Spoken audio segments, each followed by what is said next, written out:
வணக்கம். Welcome to listing prime. A penny saved is a penny earned. ஆமாங்க, இது multiply your money series. நான் உங்கள் ஹரிஸ். இன்றைக்கி நம்ம பார்க்க போகிறது ஜப்பானியர்கள் அதிகமாக பயன்படுத்தும் சேமிப்பு முறை கக்கிபோ அப்படின்னு சொல்லுவாங்க. கக்கிபோ மெத்தட் பற்றி ப்ரீஃபாக அந்த வீடியோவில் பார்க்கலாம். இதுக்கு முன்னாடி நம்ம சேனலில் போட்ட பணத்தை எவ்வாறு சேமிப்பது எளிய குறிப்புகள் வீடியோவுக்கு நல்ல ரெஸ்பான்ஸ் கொடுத்த எல்லாருக்கும் அதை நான் நன்றியை தெரிவிச்சுக்கிறேன். இந்த கக்கைபோ மெத்தட் மூலமாக ஜப்பானியர்கள் அவங்களோட மாத செலவை 35% குறைக்கிறதா நிபுணர்கள் சொல்கிறாங்க. அது எப்படி?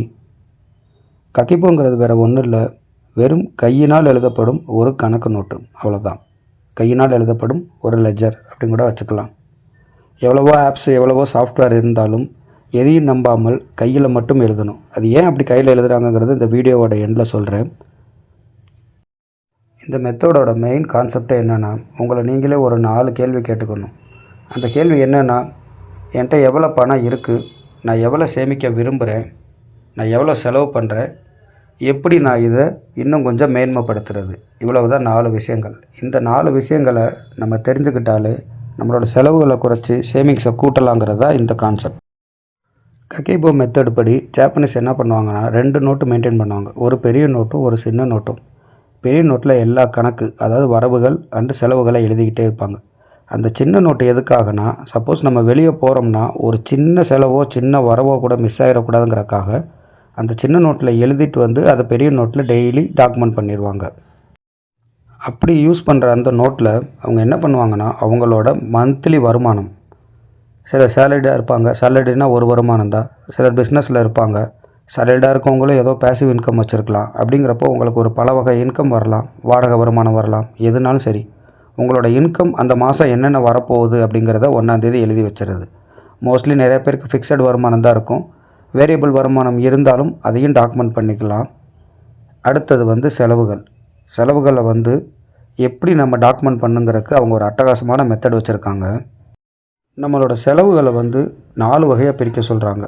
அதில் முதல் வகை என்னென்னா, எக்ஸ்பென்ஸ் ஆன் லிவிங் சொல்கிறாங்க. நம்ம வாழ்க்கைக்கு வாழ்கிறதுக்கு தேவையானது, எடுத்துக்காட்டுக்கு உணவு, இருப்பிடம், இது போக துணி, இந்த மாதிரி விஷயங்கள் எல்லாத்தையுமே அத்தியாவசிய தேவைகள். அதை நீங்கள் எந்த வகையிலையும் அவாய்ட் பண்ண முடியாது. அதை ஃபஸ்ட் எக்ஸ்பென்ஸாக பிரிக்க சொல்கிறாங்க.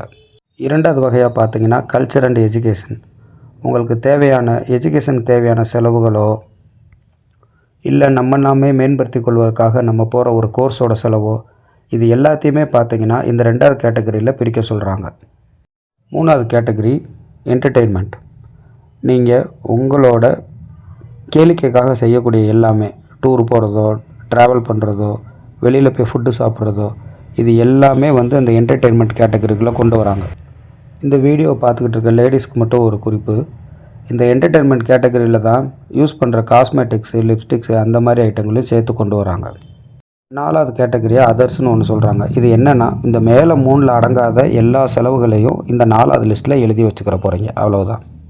இப்படி நம்மளோட வரவு செலவுகளை எழுதும்போது அந்த மாத முடிவில் உங்களோட வரவு எவ்வளவு, நீங்கள் எவ்வளோ செலவு பண்ணியிருக்கீங்க, செலவு பண்ணதை என்னென்ன கேட்டகரியில் செலவு பண்ணியிருக்கீங்க அப்படிங்கிறதுக்கான ஒரு கிளியரான ஐடியா இப்போ நம்ம கையில் இருக்குது. இப்போ தான் அவங்க யூஸ் பண்ணுற கக்கைபோ மெத்தட் வருது. என்னென்னா, இப்போது அந்த 4 செலவுகள் எழுதியிருக்காங்கல்ல, அதை அந்த மந்த் எண்டில் எதெல்லாம் குறைக்கலாம்னு சொல்லி கால்குலேட் பண்ணி பார்ப்பாங்க. அந்த 3வது ஒரு காலம் என்டர்டெயின்மெண்ட் சொன்னதில் நீங்கள் நிறைய குறைக்கலாம். நம்மளுக்கு இப்போ அவங்க லேடிஸ்க்கு சொல்கிறதுல ஒரு எக்ஸாம்பிளோட அந்த ஆத்தர் சொல்கிறது என்ன சொல்லுவார்னா, 5 லிப்ஸ்டிக் ஒருத்தவங்களுக்கு தேவையில்லை, 1 போதும். அதே மாதிரி மேக்ஸிமம் எல்லா நாளும் நம்ம ஹோட்டலில் சாப்பிட்ணும் அவசியம் இல்லை, மந்த்லி ஒன்ஸோ ட்வைஸோ சாப்பிட்டா போதும். இந்த மாதிரி எந்தெந்த காலத்தில் நீங்கள் கரெக்ஷன் பண்ணணுமோ அந்தந்த காலத்தில் கரெக்ஷன் பண்ணிங்கன்னா உங்களால் குறைஞ்சது 35% மிச்சப்படுத்த முடியும்னு சொல்கிறாங்க. அடுத்தபடியாக பார்த்தீங்கன்னா, நம்மளோட ஷாப்பிங், அதில் நிறைய செலவாகும். அதை எவ்வளோ குறைக்க முடியுமோ அந்த கேட்டகரியை தனியாக வச்சு அதில் எவ்வளோ குறைக்க முடியுங்கிறத பார்க்க சொல்கிறாங்க. எப்பப்பெல்லாம் ஆஃபர் கிடைக்குதோ அப்பப்பெல்லாம் பொருள்களை வாங்கணும் அப்படிங்கிறது அவங்களோட மெத்தட். இந்த மாதிரி எங்கெங்கே நீங்கள் செலவுகளை குறைக்கிறீங்களோ எல்லாத்தையும் அந்த லெஜரில் நோட் பண்ணி வைக்கலாம். இதுக்கப்புறம் தான் இந்த மெத்தடோட முக்கியமான ஒரு சட்டம் என்னென்னா, மணி பாக்ஸ்னு ஒன்று வீட்டில் வச்சுக்கணும். அந்த மணி பாக்ஸில் எப்பப்பெல்லாம் நீங்கள் இந்த மாதிரி மிச்சம் பண்ணுறீங்களோ அந்த அமௌண்ட்டை ஃபுல்லாக உள்ளே சேர்த்து வைக்கணும். எக்ஸாம்பிளுக்கு நீங்கள் ஷாப்பிங் போகிறீங்க, அன்றைக்கி போய் ஒரு 190 செலவு பண்ணுறீங்க. அப்போ நீங்கள் கணக்கு நோட்டில் 200 எழுதிட்டு அந்த 10 கொண்டு வந்து இந்த உங்களோட பாக்ஸில் போட்டு வைக்கலாம். அது எந்த பாக்ஸானாலும் இருக்கலாம். இதே மாதிரி சின்ன சின்ன அமௌண்ட்டு, ஏதோ ஒரு கடைக்கு போகிறீங்க, கடையில் சில்லற காசு வருது, இல்லை சில்லற அமௌண்ட்டு வருது, எல்லாத்தையும் உள்ளே எடுத்து போட்டுக்கலாம். நீங்கள் என்றைக்கோ எங்கேயோ கொடுத்த யாருக்கோ கொடுத்த சின்ன கைமாற்று திருப்பி வந்தாலும் சரி, என்னென்ன பணம் உங்களுக்கு எக்ஸ்ட்ரா வருதோ அது எல்லாத்தையுமே வந்து இந்த மணி பாக்ஸில் போடுங்க. இந்த மணி பாக்ஸுங்கிறது வந்து ஒரு சமயத்தில் பார்த்தீங்கன்னா பெரிய சேஞ்சாக மாறி நிற்கும் அப்படிங்கிறது ஜப்பானியர்களோட நம்பிக்கை. இப்போ எல்லாருக்கும் ஒரு கேள்வி வரலாம், இது என்ன ஒரு சிம்பிளான மெத்தடாக இருக்குன்னு. நீங்களே உங்களே ஒரு கேள்வி கேளுங்க. 3 மாதத்துக்கு முன்னாடி அந்தந்த மாதம் நீங்கள் செலவு பண்ண கணக்கு உங்களால் இப்போ ரிகலெக்ட் பண்ண முடியுமா? செலவு இந்த சென்ஸ் எல்லா செலவும், நீங்கள் ஒரு ஹோட்டல் போனதோ இல்லை ஒரு தேட்டர் போனதோ, தேவையில்லா செலவுகள் நிறையா பண்ணியிருப்போம். எல்லாத்தையும் இப்போ உங்களால் ரெகுலேட் பண்ண முடியுமா? 3 மாதம் கூட ஏதோ சில பேர் பண்ணிடலாம். 6 மாதத்துக்கு முன்னாடி சான்ஸே கிடையாது. எதுக்காக கையில் எழுதணுங்கிறதுக்கு இப்போ ஆன்சர் சொல்கிறோம். எப்பயுமே வந்து நீங்கள் ஒரு ஆப்லேயோ இதிலே போட்டு வச்சு அது ஞாபகம் இருக்காதான். ஸ்கூலில் என்ன சொல்லுவாங்க, ஏன் எழுதிப்படின்னு சொல்கிறாங்க? எழுதுனா நம்ம மூளைக்கு ரீச் ஆகுங்கிறதுக்காக தான். எதுக்காக கையில் எழுத சொல்கிறாங்கன்னா, நீங்கள் என்ன செலவு பண்ணீங்கிறது உங்கள் மைண்டில் ஷார்ப்பாக நிற்கும். இப்படி ஒரு தடவை எழுதிட்டு 3 மாதம் கழித்து யாராவது உங்கள்கிட்ட அந்த மாதம் என்ன தேவையில்லாத செலவு பண்ணீங்கன்னு கேட்டாலோ, இல்லை நீங்கள் உங்களுக்கே ரெக்கலெக்ட் பண்ணாலோ கண்டிப்பாக ஞாபகம் வரும். அதுதான் இந்த மெத்தடோட எஃபெக்டிவ்னஸ்.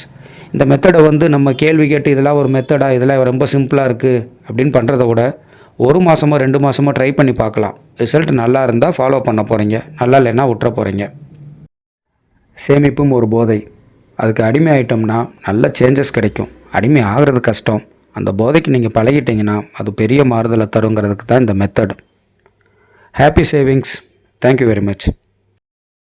இன்னும் இது போல் பல வீடியோஸ் நம்ம சேனலில் அப்லோட் பண்ண போகிறோம். இது இல்லாமல் இன்சூரன்ஸ் சீரிஸ் வேறு போய்கிட்டுருக்கு. எல்லோரும் எங்கள் வீடியோ ஒரு லைக் பண்ணி ஃப்ரெண்ட்ஸுக்கு ஷேர் பண்ணுங்கள். பிடிச்சிருந்தால் சப்ஸ்கிரைப் பண்ணிக்கோங்க. தேங்க்யூ.